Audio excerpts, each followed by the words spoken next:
All right. Switched cameramen so we can get a little video of Norma here. Okay, so again, you can see Jennifer's doing some of those serpentines. Okay, she's just moving in that zigzag pattern. You can see she incorporated some of the flick in there. You'll see a lot of times we incorporate that flick into some of these other, like the rollback right there, you saw a little bit of flicking. Okay, that's more so we're not holding and dragging the dogs. We're trying to entice them to find that lack of pressure. So by giving them a slight release sometimes of that flick, okay, that's allowing them to feel a little bit of that release, and so hopefully they're hunting and looking for that pressure release and how to find it a little bit quicker. But there you can see her arm placement again, same arm placement, back by her back pocket, straight arm, small bend in the leash. Okay, there we're going for a reset. So again, just that gentle weight of lift, gentle lifting pressure. That would be like you're lifting the weight of an apple, just enough to get that leash straight. Okay. And again, this is also, if you're just sitting here, okay, this is part of the training, right? So you should be able to stop and visit with your neighbor, stop and check the mail, stop and, talk to someone on the side of the road, stop to do whatever you want for 1 minute, 2 minutes, 10 minutes, 20 minutes, okay? And our furry friends here should just be able to hang out and do nothing. And this is just equally as hard for them as it is walking on the loose leash, right? Sitting there, calm, cool, and collected, doing nothing, okay, being patient, okay, is a very hard task to do. So don't feel like you've got to cover great distances, okay? Sometimes just going out and standing somewhere, okay, just like if you wanted to go out to eat with these guys, right? You should be able to go out, stop at your table, sit down. They should just be able to sit there and lay calm, cool, and collected the whole time while you are enjoying your meal. Okay, so there's another rollback. So again, lots of repetition on these for today. Okay, this is what we're gonna do all day, every day. So she was putting a little bit of tension on the leash there. And so Jennifer is just adding in those tools again. A rollback, some serpentines. Okay, there were 2 changes in directions there. And you can see Norma's getting, okay, kind of starting to figure out where that zero pressure space is, right? That happy space just on that loose leash spot there.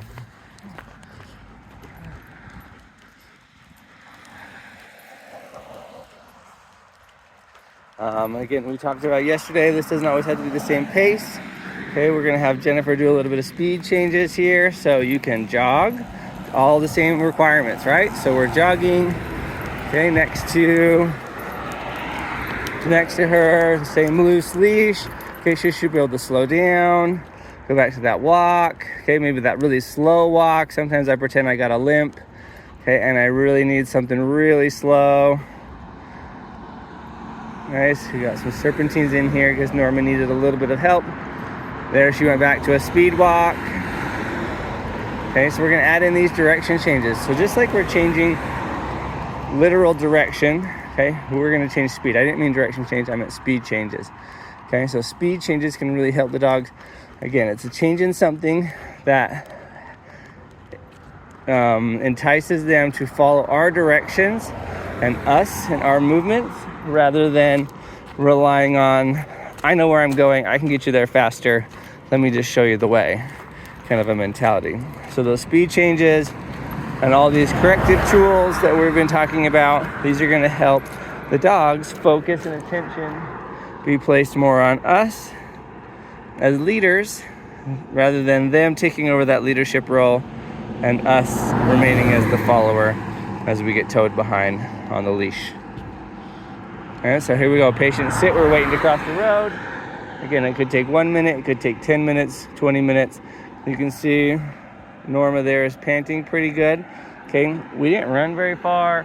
We didn't do any great distances. Okay, this panting that you see is from the mental exercise that this is. Okay, physical exercise is great. That comes out a lot in playtime, but this mental exercise on the leash and then on the bed as we're heading inside, okay, you'll see the dogs pant from time to time, and that's just them really working their brains and figuring this stuff out, which is great to see. Okay, so again, as we go through doorways and passageways, okay, our dogs should treat us like we are like on a hot date. They should treat us like the lady. They're not supposed to rush past us. They're not supposed to push us over. Okay, you can see Norma there started to rush ahead a little bit, so Jennifer stopped and backed up. We're gonna do that again. Okay, that was better. We want them to stay on that nice loose leash as we go up the stairs. So anywhere, if you were on a date with your husband, okay, anywhere where the husband or the man should kind of gently let the lady go through, that's what we want our dogs to do for us. We want them to be the patient one. We want them to let us go first, okay, and show that respect. And then we will say, come on through with that light tension on the leash. Yes. You saw Jennifer was praising her a little bit there with her words, letting her know that she's trying so hard, and Jennifer wanted to recognize that, her try here at this point. Okay, so she brought her inside, she let her sit down there, okay, and then I'm gonna come in as well.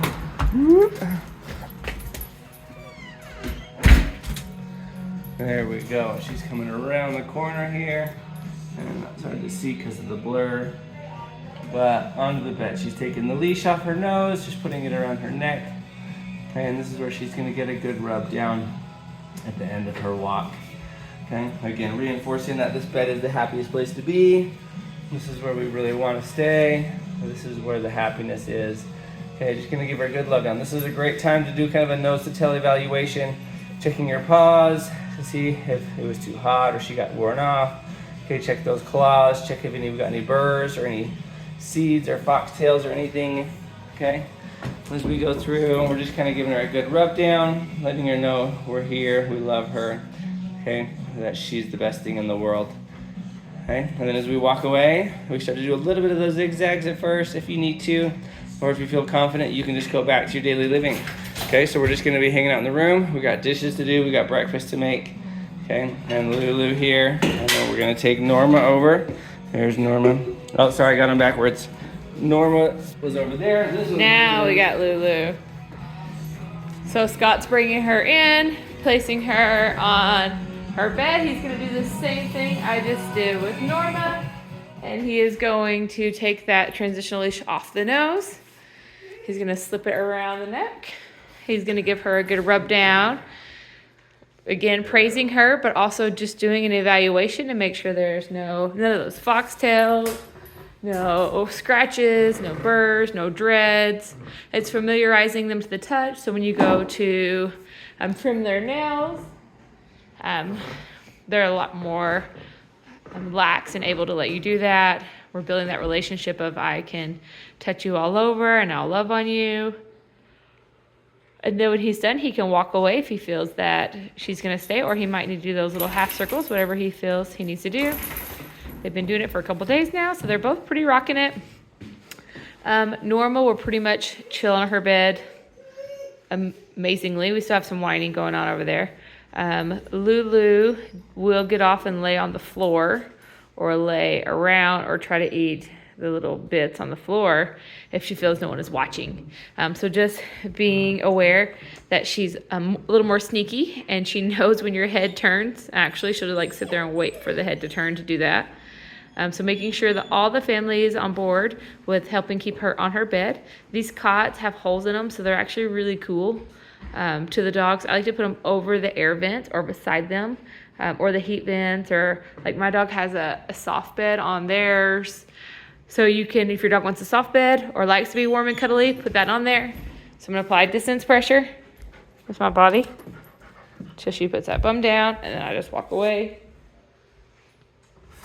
But not letting it be an excuse of, oh, well, they're too hot, they need to lay on the floor. No, they don't. They can lay on the raised cot just fine.